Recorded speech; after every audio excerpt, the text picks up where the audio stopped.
साईनाथ महाराज की जय। अध्याय 14। श्री साईं बाबा के वचनों और कृपा द्वारा किस प्रकार असाध्य रोग से निर्मूल हो गए, इसका वर्णन पिछले अध्याय में किया जा चुका है। अब बाबा ने किस प्रकार रतनजी वाडिया को अनुग्रहित किया तथा किस प्रकार उन्हें पुत्र रत्न की प्राप्ति हुई, इसका वर्णन हम इस अध्याय में करेंगे। इस संत की जीवनी सर्व प्रकार से प्राकृतिक और मधुर है। उनका अन्य कार्यों जैसे कि भोजन, चलना फिरना तथा स्वाभाविक अमृत उपदेश बड़े ही मधुर हैं। वे आनंद के अवतार हैं। इस परमानंद का उन्होंने अपने भक्तों का भी रसवादन कराया और इसलिए उन्हें उनकी चिर स्मृति बनी रही। भिन्न भिन्न प्रकार के कर्म और कर्तव्य की अनेक कथाएं भक्तों को उनके द्वारा प्राप्त हुई हैं, जिसे वे सत्व मार्ग का अवलंबन कर सकें। बाबा की सदैव यही इच्छा थी कि लोग संसार में सुखी जीवन व्यतीत करें। वह सदैव जागरूक रहकर अपने जीवन का परम लक्ष्य आत्मानुभूति अवश्य प्राप्त करें। पिछले जन्मों के शुभ कर्मों के फलस्वरूप ही यह ध्येय प्राप्त हुई है और उसकी सार्थकता तभी है जब उसकी सहायता से हम इस जीवन में भक्ति और मोक्ष प्राप्त कर सकें। हमें अपने अंत और जीवन के लक्ष्य के हेतु सदैव सावधान तथा तत्पर रहना चाहिए। यदि तुम नित्य श्री साईं की लीलाओं का श्रवण करोगे तो तुम्हें उनका सदैव दर्शन होता रहेगा। दिन रात उनका हृदय में स्मरण करते रहें। इस प्रकार आचरण करने से मन की चंचलता शीघ्र नष्ट हो जाएगी। यदि इसका निरंतर अभ्यास किया गया तो तुम्हें चैतन्य धन से अभिन्नता प्राप्त हो जाएगी। नांदेड़ में रतन जी। अब हम इस अध्याय में मूल कथा का वर्णन करते हैं। नांदेड़ में रतन जी शाहपुर जी वाडिया नाम के एक प्रसिद्ध व्यापारी रहते थे। उन्होंने व्यापार में यथेष्ट धनराशि संग्रह कर ली थी। उनके पास अतुलनीय संपत्ति, खेत व चरोहर थे तथा कई प्रकार के पशु, घोड़े, गधे, खच्चर आदि और गाड़ियां भी थीं। वे अत्यंत भाग्यशाली थे। यद्यपि भ्रम दृष्टि से वे बहुत सुखी और संतुष्ट प्रतीत होते थे, परंतु यथार्थ में वह वैसा न था। विधाता की रचना कुछ ऐसी विचित्र है कि इस संसार में पूर्ण सुखी कोई नहीं है और धनवान रतन जी भी इसके अपवाद न थे। वे परोपकारी व दानशील थे। वे दीनों को भोजन और वस्त्र वितरण किया करते तथा सभी लोगों की अनेक प्रकार से सहायता किया करते थे। उन्हें लोग अत्यंत सुखी समझते थे, किंतु दीर्घ काल तक संतान न होने के कारण उनके हृदय में संताप अधिक था। जिस प्रकार प्रेम और भक्ति रहित कीर्तन, वाद्य रहित संगीत, व्यवहार रहित, ज्ञान रहित कलाकार, पश्चाताप रहित तीर्थ यात्रा और कंठमाला रहित अलंकार उत्तम प्रतीत नहीं होते, उसी प्रकार संतान रहित गृहस्थ का भी सूना ही रहता है। रतन जी सदैव इसी चिंता में निमग्न रहते थे। वे मन ही मन कहते, क्या ईश्वर की मुझ पर कभी दया न होगी? क्या मुझे कभी पुत्र की प्राप्ति न होगी? इसके लिए वह सदैव उदास रहते थे। उन्हें भोजन में भी अरुचि हो गई। पुत्र की प्राप्ति कब होगी, यही चिंता उन्हें सदैव घेरे रहती थी। उनकी दासगुरु महाराज पर दृढ़ निष्ठा थी। उन्होंने अपना हृदय उनके सम्मुख खोल दिया तथा उन्होंने श्री साईं सामर्थ्य की शरण जाने तथा उनसे संतान प्राप्ति के लिए प्रार्थना करने का परामर्श किया। रतन जी को भी यह विचार रुचिकर प्रतीत हुआ और उन्होंने शिरडी जाने का निश्चय किया। कुछ दिनों के उपरांत वे शिरडी आए और बाबा के दर्शन के कर उनके चरणों में गिरे। उन्होंने एक सुंदर हार बाबा को पहनाकर बहुत सा फल फूल भेंट की। तत्पश्चात आदर सहित बाबा के पास बैठकर इस प्रकार प्रार्थना करने लगे। अनेक आपत्तिग्रस्त लोग आपके पास आते हैं और आप उन्हें संतुष्ट कर देते हैं। यही कीर्ति सुनकर मैं भी बड़ी आशा से आपके श्री चरणों में आया हूँ। मुझे बड़ा भरोसा हो गया है, कृपया मुझे निराश न कीजिएगा। श्री साईं बाबा ने उनसे 5 रुपए दक्षिणा मांगी, जो वे देना ही चाहते थे, परंतु बाबा ने पुनः कहा, मुझे तुमसे 3 रुपए 14 आने पहले ही प्राप्त हो चुके हैं, इसलिए केवल शेष रुपए ही दो। यह सुनकर रतन जी असमंजस में पड़ गए। बाबा के कथन का अभिप्राय उन्हें समझ न आया। वे सोचने लगे कि यह शिरडी आने का मेरा प्रथम ही अवसर है और यह बड़े आश्चर्य की बात है कि इन्हें 3 रुपए 14 आने पहले ही प्राप्त हो चुके। वे ये पहेली हल न कर सके। वे बाबा के चरणों के पास ही बैठे रहे तथा उन्हें शेष दक्षिणा अर्पित कर दी। उन्होंने अपने आगमन का हेतु बतलाया और पुत्र प्राप्ति की प्रार्थना की। बाबा को दया आ गई। वे बोले, चिंता त्याग दो, अब तुम्हारे दुर्दिन समाप्त हो गए हैं। इसके बाद बाबा ने ऊदी देकर अपना वरद हस्त उनके मस्तक पर रखकर कहा, अल्लाह तुम्हारी इच्छा पूरी करेगा। बाबा की अनुमति प्राप्त कर रतन जी नांदेड़ लौट आए और शिरडी में जो कुछ हुआ उसे दासगुरु को सुनाया। रतन जी ने कहा, सब कार्य ठीक ही रहा। बाबा के शुभ दर्शन हुए, उनका आशीर्वाद और प्रसाद भी प्राप्त हुआ, परंतु वहां एक बात समझ में नहीं आई। वहां पर बाबा ने कहा कि मुझे 3 रुपए 14 आने पहले ही प्राप्त हो चुके हैं। कृपया समझाइए कि इसका क्या अर्थ है। इससे पूर्व मैं शिरडी कभी नहीं गया, फिर बाबा को वे रुपए कैसे प्राप्त हो गए, इसका उन्होंने उल्लेख किया। दासगढ़ू के लिए भी यह एक पहेली ही थी। बहुत दिनों तक वे इस पर विचार करते रहे। कई दिनों के पश्चात उन्हें स्मरण हुआ कि कुछ दिन पहले रतन जी ने एक यवन संत मौला साहेब को अपने घर आतिथ्य के लिए निमंत्रण किया था तथा इसके निमित्त उन्होंने कुछ धन व्यय किया था। मौला साहेब नांदेड़ के एक प्रसिद्ध संत थे जो कुली के काम किया करते थे। वे रतन जी ने शिरडी जाने का निश्चय किया था। उसके कुछ ही दिन पूर्व मौला साहेब अनायास ही रतन जी के घर आए। रतन जी उनसे अच्छी तरह परिचित थे तथा उनसे प्रेम भी करते थे, इसलिए उनके सत्कार में उन्होंने एक छोटा सा जलपान की व्यवस्था भी की थी। दासगढ़ू ने रतन जी से आतिथ्य का खर्च की सूची मांगी और यह जानकर सबको आश्चर्य हुआ कि खर्च ठीक 3 रुपए 14 आने ही हुआ था, न इससे कम और अधिक। सबको बाबा की त्रिकालज्ञता विदित हो गई। यद्यपि वे शिरडी में विराजमान थे, परंतु शिरडी के बाहर क्या हो रहा है इसका उन्हें पूरा पूरा ज्ञान था। यथार्थ में बाबा भूत भविष्य और वर्तमान के पूर्ण ज्ञाता और प्रत्येक आत्मा तथा हृदय के संबंध थे। अन्यथा मौला साहेब के स्वागत खर्च की गई रकम बाबा को कैसे विदित हो सकती थी। रतन जी इस उत्तर से संतुष्ट हो गए और उनकी साईं चरणों में प्रगड़ता प्रीति हो गई। उपयुक्त समय पर उनके यहाँ एक पुत्र का जन्म हुआ, जिससे उनके हर्ष की परवाह न रहा। कहते हैं कि उनके यहाँ 12 संतानें हुई, जिसमें से 4 शेष रहीं।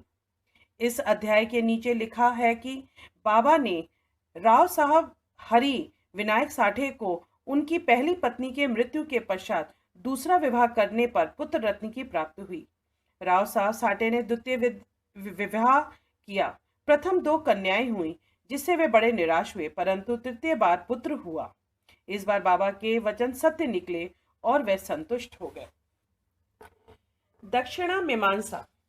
दक्षिणा के संबंध में कुछ अन्य बातों का निरूपण कर हम यह अध्याय समाप्त करेंगे। यह तो विदित ही है कि जो लोग बाबा के दर्शन को आते हैं उनसे बाबा दक्षिणा लिया करते थे। यहाँ किसी को भी शंका उत्पन्न हो सकती है कि जब बाबा फकीर और पूर्ण विरक्त थे तो क्या उनका इस प्रकार दक्षिणा ग्रहण करना और कांचन को महत्व देना उचित है? अब इस प्रश्न पर हम विस्तृत रूप से विचार करेंगे। बहुत काल तक बाबा भक्तों से कुछ भी स्वीकार नहीं करते थे। वे जली हुई दिया सलाइयां एकत्र कर अपनी जेब में भर लेते थे। चाहे भक्त हो और कोई, वे किसी से भी कभी कुछ नहीं मांगते थे। यदि किसी ने उनके सामने 1 पैसा रख दिया तो वह उसे स्वीकार करके उससे तंबाकू अथवा तेल आदि खरीद लिया करते थे। वे प्रायः बीड़ी तथा चिलम पिया करते थे। कुछ लोगों ने सोचा कि बिना कुछ भेंट किए संतों का दर्शन उचित नहीं है, इसलिए वे बाबा के सामने पैसे रखने लगे। यदि 1 पैसा होता तो वह उसे जेब में रख लेते, और यदि 2 पैसे होते तो वह उसमें से तुरंत 1 पैसा वापस कर देते थे। जब बाबा की कीर्ति दूर दूर तक फैली और लोगों के झुंड बाबा के दर्शनार्थ को आने लगे, तो बाबा ने उनसे दक्षिणा लेना आरंभ कर दिया। श्रुति कहती है कि स्वर्ण मुद्रा के अभाव में भागवत पूजन भी अपूर्ण है। अतः जब ईश्वर पूजन में मुद्रा आवश्यक है, तो फिर संत पूजन में क्यों ना हो। इसलिए शास्त्रों ने कहा है कि ईश्वर, राजा, संत और गुरु के दर्शन अपनी सामर्थ्य अनुसार बिना कुछ अर्पण किए कभी ना करना चाहिए। उन्हें क्या भेंट दी जाए, अधिकतर मुद्रा या धन। इस संबंध में उपनिषदों में वर्णित नियमों का अवलोकन करें। इसमें बताया गया है कि दक्ष प्रजापति के देवता मनुष्य और राक्षसों के सामने एक अक्षर द का उच्चारण किया। देवताओं ने इसका अर्थ लगाया कि उन्हें दम अर्थात आत्म नियंत्रण का अभ्यास करना चाहिए। मनुष्यों ने समझा उन्हें दान का अभ्यास करना चाहिए, तथा राक्षसों ने समझा उन्हें दया का अभ्यास करना चाहिए। मनुष्य को दान की सलाह दी गई। तैत्तिरीय उपनिषद में दान व अन्य सत्व गुणों को अभ्यास में लाने की बात कही गई। दान के संबंध में लिखा गया है कि विश्वास पूर्वक दान करो, उसके बिना दान व्यर्थ है।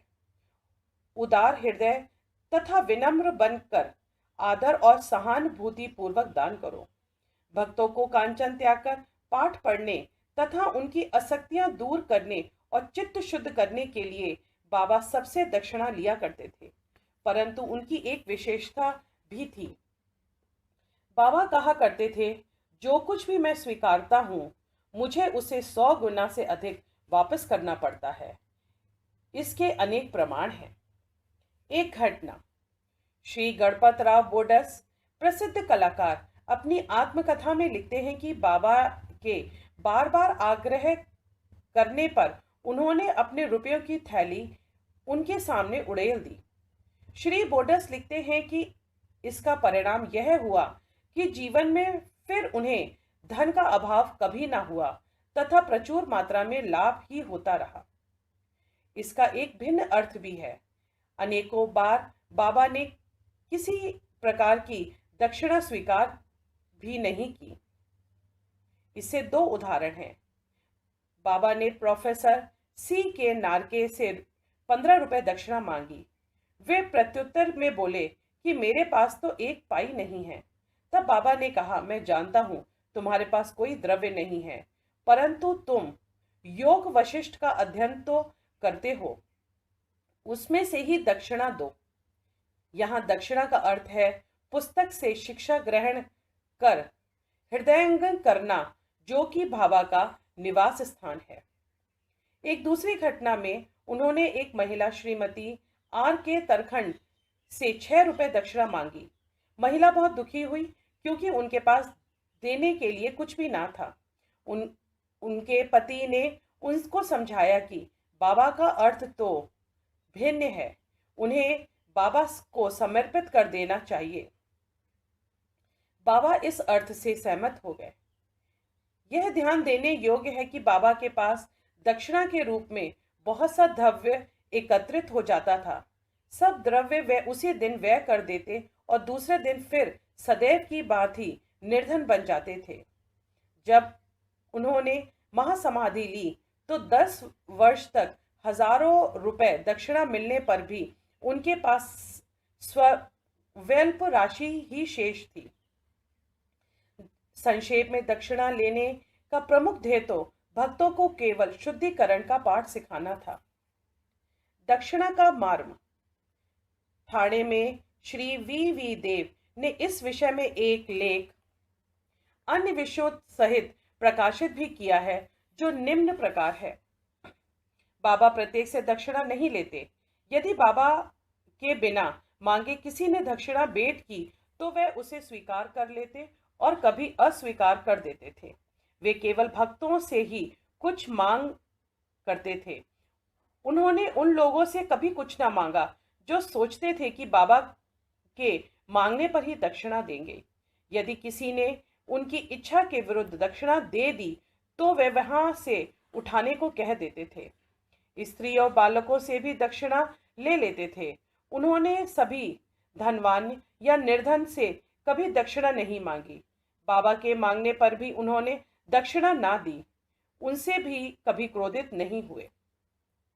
यदि किसी मित्र द्वारा उन्हें दक्षिणा भिजवाई गई होती और वह उसका स्मरण ना करता तो बाबा किसी न किसी प्रकार उसे स्मरण करवा कर दक्षिणा ले लेते थे। कुछ अवसरों पर वे दक्षिणा की राशि में से कुछ अंश लौटा भी देते और देने वाले को संभाल कर रखने या पूजन में रखने के लिए कह देते थे। इससे दाता या भक्त को बहुत लाभ पहुंचता था। यदि किसी ने अपनी इच्छित राशि में से अधिक भेंट की तो वह उससे अधिक राशि लौटा देते थे। किसी किसी से तो वह उसकी इच्छित राशि से भी अधिक मांग कर बैठते थे और यदि उसके पास नहीं होता तो वह दूसरों से उधार लेने या दूसरों से मांगने को कहते थे। किसी किसी से तो दिन में 3 बार दक्षिणा मांगा करते थे। दक्षिणा से एकत्रित राशि से बाबा अपने लिए बहुत थोड़ा खर्च लिया करते थे, जिसमें चिलम पीने के लिए तंबाकू और धूनी के लिए लकड़ियां मोल लेने के लिए आदि। शेष अन्य व्यक्तियों को विभिन्न राशियों में भिक्षा स्वरूप दे देते थे। शिरडी संस्थान में समस्त सामग्रियां राधा कृष्ण माई की प्रेरणा से ही धनी भक्तों ने एकत्र की थीं। अधिक मूल्य वाले पदार्थ लाने वालों से बाबा अधिक क्रोधित हो जाते और अपशब्द कहने लगते थे। उन्होंने श्री नाना साहेब चंदोरकर से कहा कि मेरी संपत्ति केवल एक कोपीन और टमरैल है। लोग बिना कारण ही मूल्यवान पदार्थ लाकर मुझे दुखित करते हैं। कामिनी और कांचन मार्ग के 2 प्रमुख बाधाएं हैं और बाबा ने इसके लिए 2 पाठशालाएं खोली थीं, यथा दक्षिणा ग्रहण करना और राधा कृष्णा माई के यहाँ भेजना, इस बात की परीक्षा करने के लिए कि क्या उनके भक्तों में किसी आसक्तियों से छुटकारा पा लिया है या नहीं। इसलिए जब कोई आता तो वह उनसे दक्षिणा मांगते और उनसे शाला यानी कि राधा कृष्ण माई के घर जाने को कहते थे। यदि वह इन परीक्षाओं में उत्तीर्ण हो गए, अर्थात वह सिद्ध हुआ कि वे कामनी और कांचन की आसक्तियों से विरक्त हैं, तो बाबा की कृपा और आशीर्वाद से उनकी आध्यात्मिक उन्नति निश्चित हो जाती थी।